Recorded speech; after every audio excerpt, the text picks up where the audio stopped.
In this video, I'm going to take you through writing unit tests for existing code, show you the kinds of things you encounter while doing that and how to solve them. In a perfect world, you would never have to write unit tests for existing code because you would be following test-driven development, where you write your tests along or even before you write the actual code. But sometimes you have to deal with existing code that's not properly tested.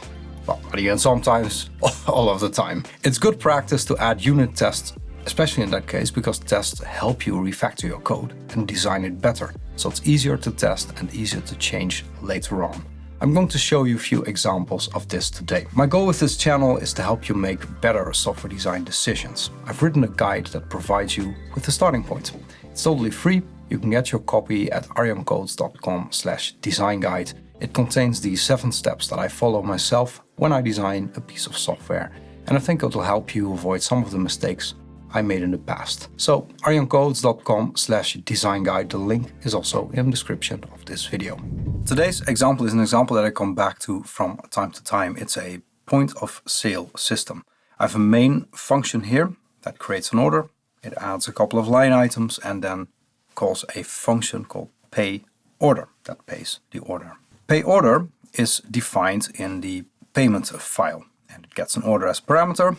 But there are some checks, like if the total of the order is 0, then it's going to raise a value error that you can't pay an order with that total. Then it reads the card, the month and the year from the input. It creates a payment processor with an API key, and then it creates a charge via that payment processor on the card for the total of the order, and then it sets the order to the paid status. So the processor, the payment processor, doesn't do all that much. There is a charge method that validates the card.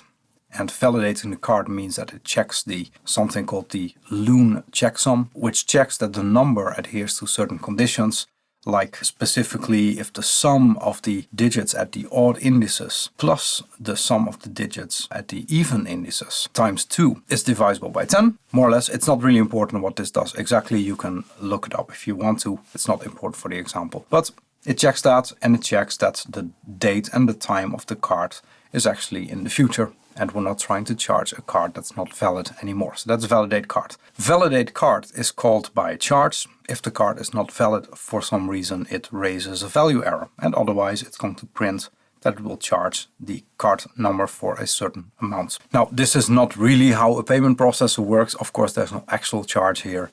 I'm just printing something, but normally you would use this kind of class to interface with a payment processor like PayPal or Stripe. The order class is pretty simple. There is a line items list and there is a status, which is either open or paid. Line item has a name, a price, and a quantity. And there are some properties like computing the total price for a line item, computing the total price for an order that just sums over the totals for each of the line items. And then we have a pay method that for the moment does nothing else than just setting the status to order status.paid. So when we run this code, then this is what happens. So I just enter some card number here. I don't think this is going to be a valid card, but it doesn't matter. Expiry month 12/2024.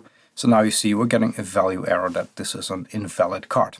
Let's try that again. I have a test card number that is actually a valid number according to the loon checksum. So now when I enter a valid expiry month and year, then it is actually correctly charging the card. If I run this one more time, but I provide that same valid number, but I provide a date in the past, like so, then we're going to get the invalid card value error again. So I'm going to use this code as a starting point to add some unit tests to it and show you what happens when you do and the things that you need to think about. There's a couple of things that you will encounter as well in lots of other code if you try to add unit tests. Like in the payment method, we have input, for example, and we're creating an object that connects perhaps with the server. So how do we deal with those things? These are common things that you have to think about when you write tests of your code. And of course, if you use test-driven development, you will have written the test before you write the code. But here, we just get this code and we have to make sure that it's stable and robust. So we're going to have to write some tests for it. Now, to prepare for this, I have installed PyTest and PyTest coverage, which are useful for running tests and also creating coverage reports so we know where we're at in terms of how much of the code we've covered. So what we'll do is all these things, order, payment, processor, etc. they're in the folder pay, which is the point of sale system. So let me add another folder here called tests.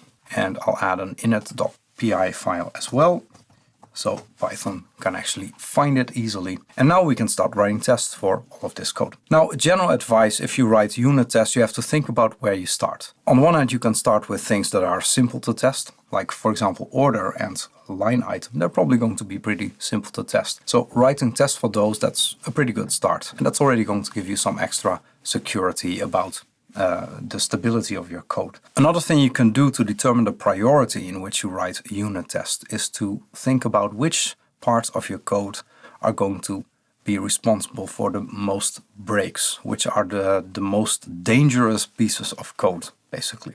And actually, line item and order are pretty important because they're core data structures, and making sure that total actually computes the correct total is quite important if you create a point of sale system. So I'm going to start with writing some tests for order and line item, just so we can get off easy, and then we move on to the more complicated things later in the video. So let me start by line item. So I'm going to create a file here called test line item.py. There we go. And here I can now write my tests. So by the way, if I'm running PyTest at the moment, like so, then nothing has happened. It doesn't find any test, which is correct because there are no tests, right? So I'm going to test line item. Now, if you look at the line item class, it's not much. It represents something that has a name, a price, and a quantity, and there's a property.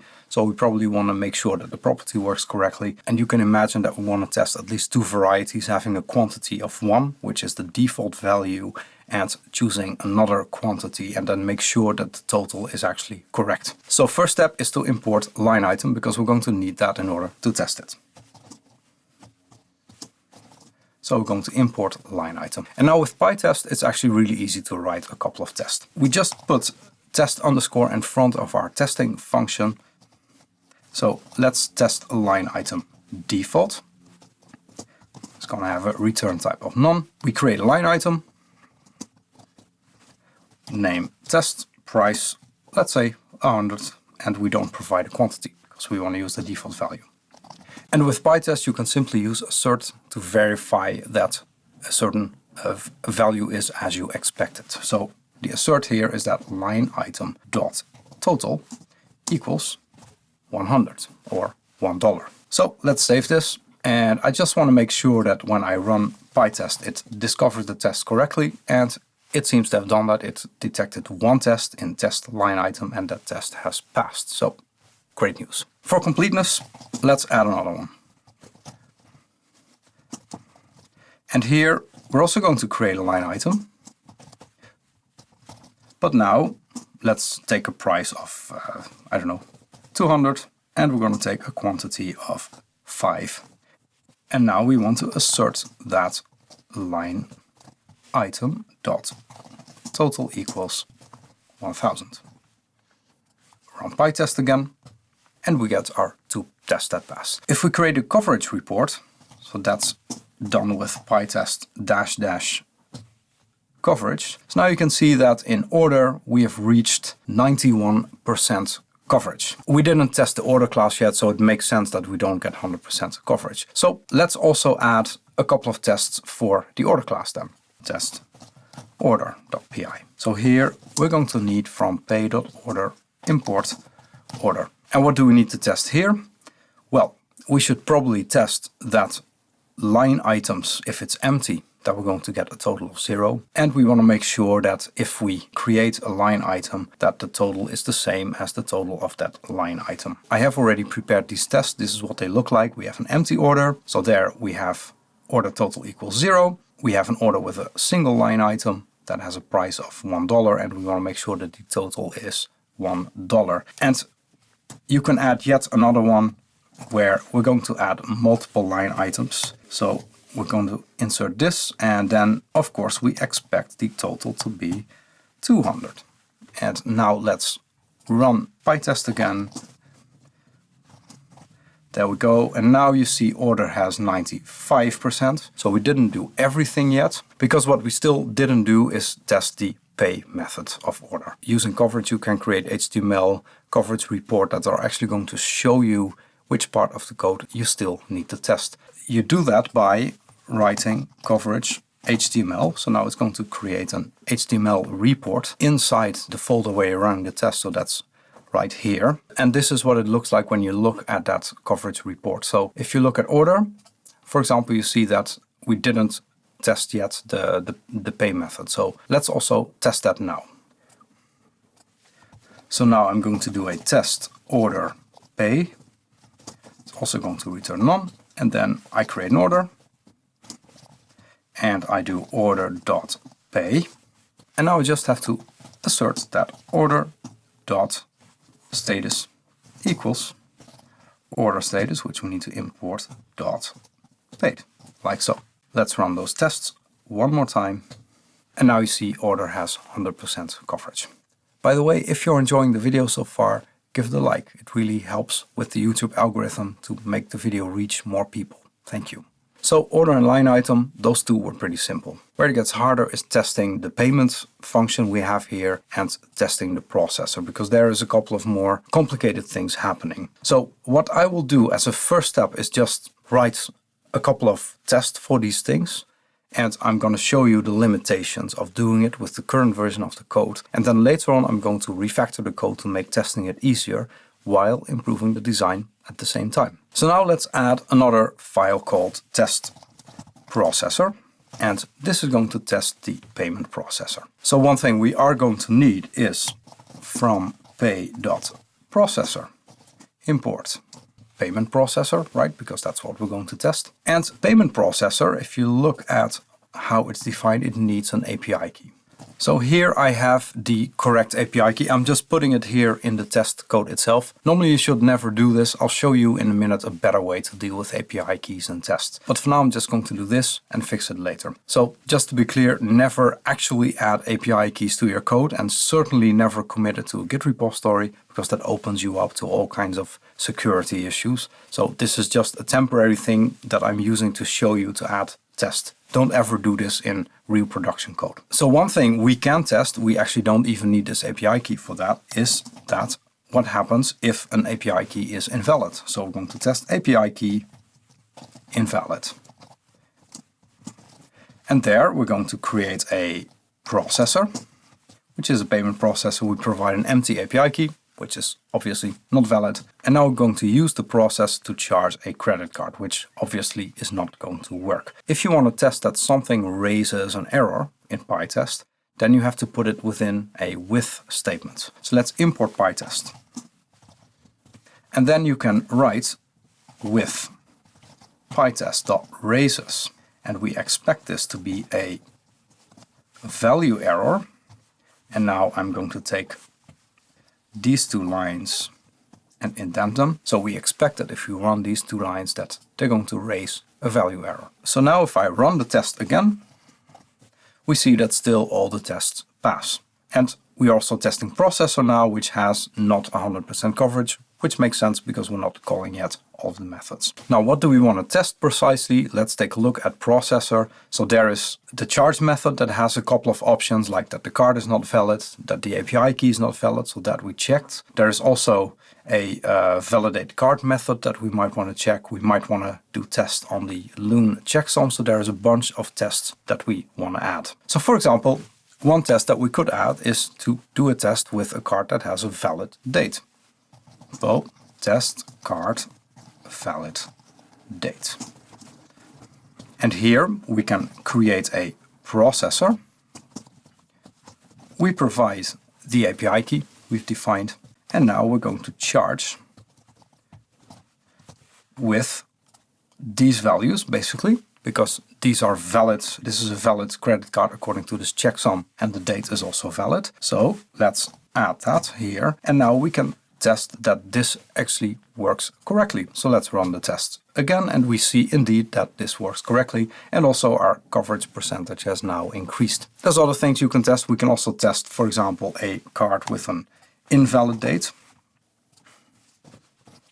So let's say we want to change the year to 1900, and now we expect this to raise a value error again. So we're going to use the with pytest.raises value error, like so. Let's run the test again.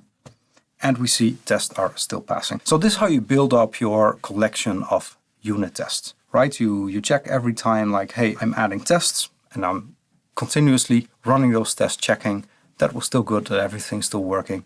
If you find a bug, you can fix it, run the test again and verify that everything's working as you expect it to. So I have a couple of other tests here that I added just now already to prepare. So for example, I added a test to check that a number is invalid according to this Loon checksum. With a valid number, I checked that a card number was valid, that a card was invalid. So I changed this number here to an invalid number and then verified that actually raises a value error. So again, when we run these tests now, we're running in total 12 tests that pass, and order, processor, then are both at 100% coverage, which is really nice. So even for processor, we could add tests relatively easily. We added a bit of complication to the test because we had to check that something raises a value error, but there's no way around that. That's just something that we have to test. But the way that we're dealing with API keys, I'm not totally happy about. And there's a couple of other things that I think should be separated more here, like the Loon checksum, for example. That's now part of the payment processor, but it's actually,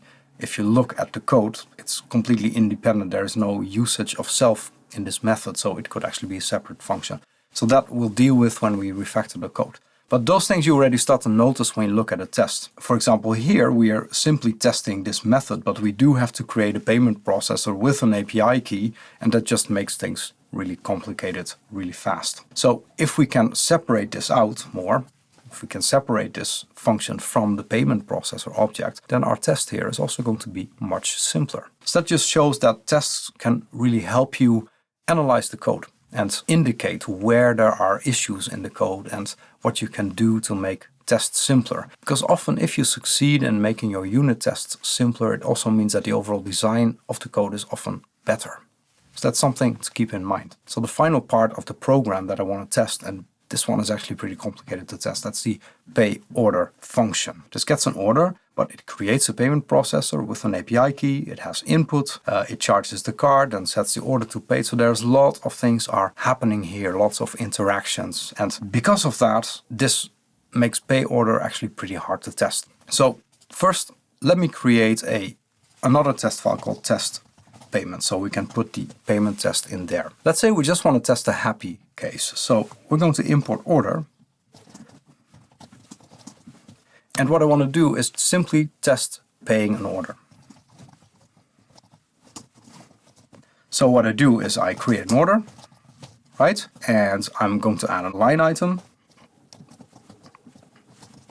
which we can import. And now what I want to do is call pay order. So let's import pay order.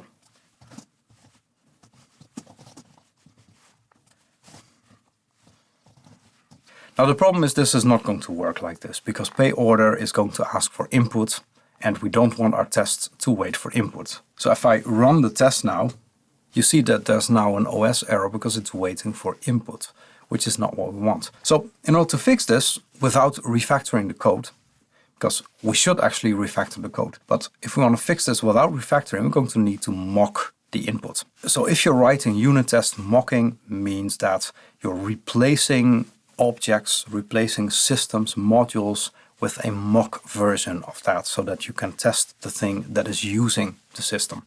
So what we can do here is mock the input reading part of Python to supply, let's say, fake input instead of us having to type it into the keyboard so that the test can actually run. And for that, what we're going to use is something called a monkey patch, which means that we're patching the input with something else. I'm not sure what that has to do with monkeys, but I'm sure there is a reason why it's called like that. And then we can replace the input with that and run the test and see what happens. So what we're going to need for that is from PyTest, we're going to import monkey patch, which is a class. And if we want to use a monkey patch, then we need to put it as an argument in our function. So let's call this monkey patch, and this is of type monkey patch, surprisingly. And now we can use this object to patch certain things. Specifically, monkey patch has something called set attribute. And that means you can replace functions in a module with something else. So what we can do, for example, is use this to override the built-in input reading system. And if you look at the payment function, the pay order function, it reads three things: card, month, and year. So we actually need to create a function that in sequence provides these three things to our test. And here's a little trick to achieve that. So first I'm going to define the inputs that will need to be provided. So in this case, that's the card number, it's the month, and the card year. Those are the three things that I want to provide. And now what I'm going to change is the built-ins dot input. So that's the input reading system of Python. And I'm going to replace that with a function, a lambda function that doesn't take any arguments, but that is going to return inputs, and then we're going to pop the first element. So inputs is then slowly being cleared one element at a time, and it's provided as a result of an input call. And this should actually be inputs. So there we have it. So now we have patched the input. Let's see what that does when we start running the test again. Like so. And now you see we're actually able to run the test because we've patched the input. But you can clearly see this is not an easy test to create. And these kind of tricks that I'm applying here, they're kind of hard to find. If you look for testing code, this is not something that you can easily find on Stack Overflow or something. You have to look around to figure this stuff out. There's not a problem here, which is that payment processor, well, in this case, it's a simple class that just does nothing, basically. But you can imagine that if you have an actual payment processor, it's going to communicate with the server and doing an actual charge. Of course, we don't want our tests, our payment tests, to actually pay an order, because that would make our tests pretty expensive, pretty fast. So normally what you would also need to do in this case is make sure that when you call pay order, that it doesn't actually charge a credit card, because that's not what we want when we run the test. We simply want to test the pay order. So what you also need to do in this case is actually mock the payment processor. But that's also really hard, because payment processor is being created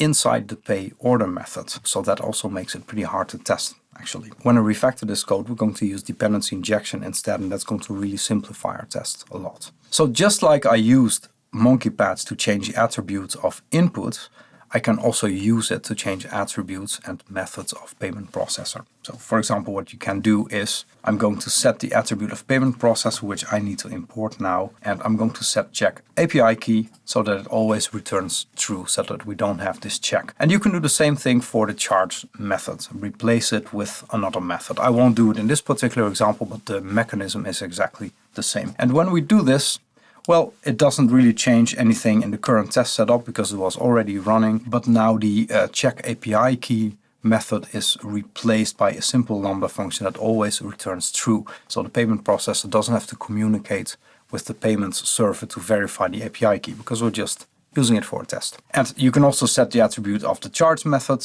to do something really simple so that you can actually test the pay order method. So let's do that as well. So I'm going to copy this and insert a line here, and we're going to change the method here to charge. And let's create a fake charge method here, charge mock. And then let's see what we're going to need in the charge methods. Well, we're going to need the card, the month, and the year. So let me just copy this line and then I'll put it in here, delete this, and then let's rename this to charge mock. And then this is just going to do pass, because we don't actually want to charge the card. And now we're going to set charge to be charge mock, like so. Now let's run the test again. And there we go, now the tests pass. But as you can see, I really don't like this. I'm replacing a bunch of different methods here and doing all kinds of monkey patching to make sure that I can actually test this method, and that's just really ugly. And you can do actually, just to complete this first version of the example, you can also do an invalid order. So let's import pytests for this, and then here we have pytest.raise, and there you see I'm using the same thing. So I have the inputs that I want to provide. So this is an invalid order because it's an empty order. There are no line items, so pay order is supposed to fail. So let's also run this just to be sure. And now we see we get 14 tests that pass. Hey, this is Arjan from the future. While editing this video, we noticed that it was getting pretty long and I didn't even get to the juicy part, which is refactoring the code and seeing what that does to the unit testing code. So I'm going to save that up for next week. I hope you enjoyed this video. If you did, give it a like, consider subscribing to my channel if you want to learn more about software design and software development. Thanks for watching, take care, and see you next week.